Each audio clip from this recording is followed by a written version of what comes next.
예, 안녕하십니까. 법제일은 이종배입니다.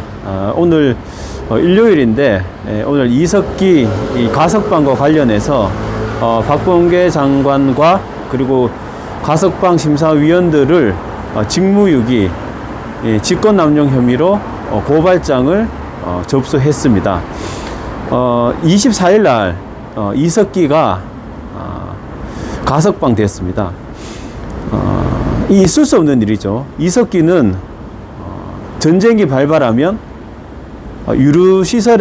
유류시설을 폭파하고 테러를 하겠다, 뭐 이런 내란 모의, 내란 선동 혐의로 구속이 됐고, 대법원에서 최종적으로 내란 선동, 국가보안법 위반 혐의로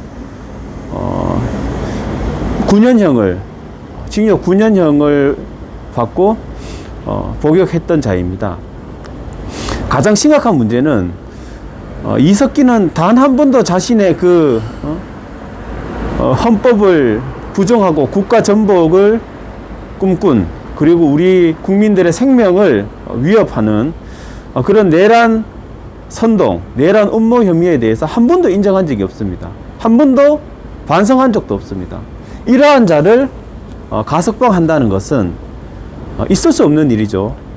가석방은 말 그대로 모범수에 한해서 개전의 정의라고, 즉 자신의 잘못을 뉘우치고 인정하는 그런 수감자에 대해서 제한적으로 석방하는 제도입니다.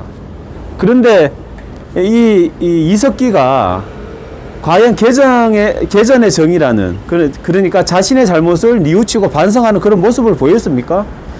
아닙니다. 단 한 번도 그런 모습을 보인 적이 없습니다. 그런데도 가석방을 했다는 것은 명백히 그 형법을 위반하는 것이고 불법을 저지른 것입니다. 그래서 이 가석방 심사를 한 가석방 심사위원들과 그리고 가석방위원회에서 가석방 의결을 하고 가석방을 해달라, 뭐 이런 뜻을 박범계 법무부 장관에게 요청을 하고, 그러면 박범계 법무부 장관은 그 요청을 받아서 허가할지 말지를 결정하고 허가를 하는 것인데, 결국 그 박범계 장관은 허가를 했습니다. 그래서 이게 직권을 남용한 거죠. 형법상 개전의 정, 그러니까 뉘우침을 인정할 수 없기 때문에 가석방 했으면 안 됐던 겁니다. 그런데 이를 어기고 가석방을 했다는 것은 직권을 명백히 남용한 것이죠. 그리고 그 심사를 안 했습니다. 심사를 했다면 가석방 결정이 날 수가 없죠. 가석방은 여러 가지 그 심사 요건이 있는데, 그 중에 가장 중요한 것은 개전의 정, 과연 자신의 그 수용자가 자신의 죄를 인정하고 뉘우치느냐, 그리고 재범 위험성이 있느냐, 그러니까 또 그 범죄를 저지를 위험성이 있느냐, 가능성이 있느냐, 이런 부분을 가장 핵심적으로 심사를 합니다. 그런데 이석기는 자신의 죄를 뉘우치지도 않고 그다음 재범 가능성도 있습니다. 왜냐하면 자신의 죄를 인정하지 않기 때문에 나가면 또 저지를 가능성이 있죠. 이렇게 재범 위험성도 높은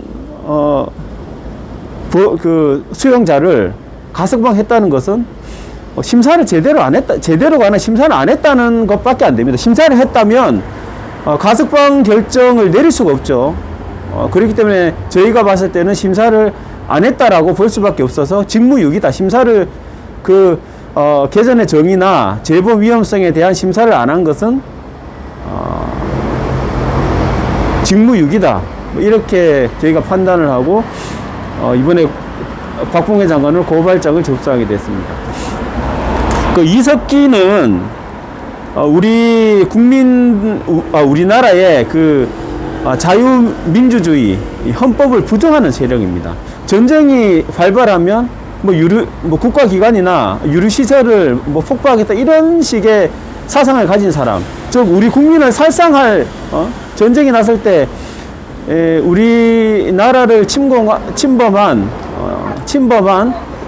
그런 적국에 대항해서 싸울 생각은 않고 오히려 그 적국을 이롭게 하는 그런 생각과 사상을 가진 반체제의